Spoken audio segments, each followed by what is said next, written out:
Hey my loves, welcome to another YouTube video. I want to talk about today, I'm really lit up right now. I want to talk about energy, because I think we often forget just how much control we have of our reality. Like, it's all us. And even I have moments where I forget.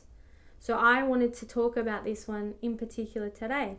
I've seen so many people around me that still let their outer circumstances affect them.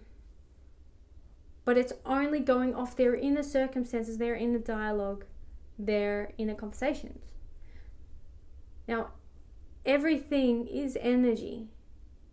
So you are attracting everything into your life. So the more you focus on the things that you don't want, the more you're going to attract the things that you don't want. And most of us don't realize this and won't realize this ever in their lifetime.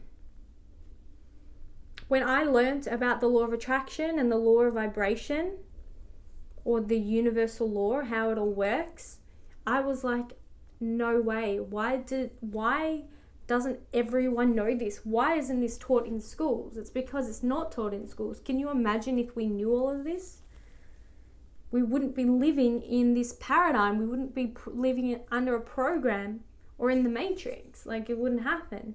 But the thing is, a lot of us are starting to wake up.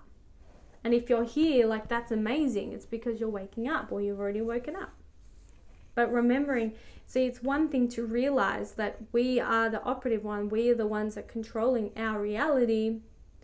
But it's another thing to constantly, unconsciously be very aware of what we're doing in every waking moment, because it's pretty much near impossible. It's near impossible to be consciously aware of every single thought that enters your mind.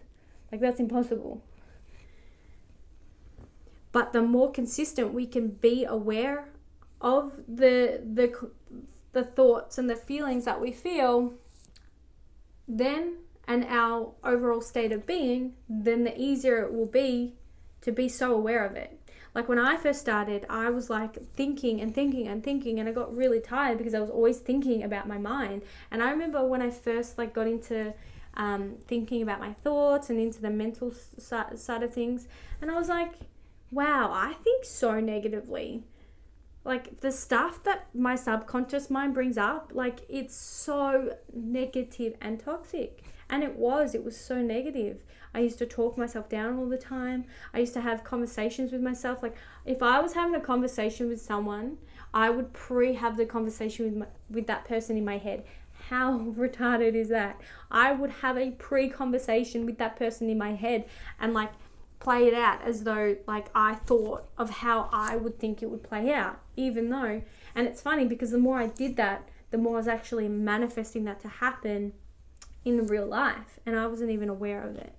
So when I became very aware of my thoughts, I was actually realizing how my overall state of being and how my train of thoughts were affecting my reality. So when I became very consciously aware and I kept doing it, I was, always consciously, trying to think of what I was thinking, right? So it was very exhausting because I was always consciously thinking of what I was thinking, but it became easier and I was more in control of my life every single day.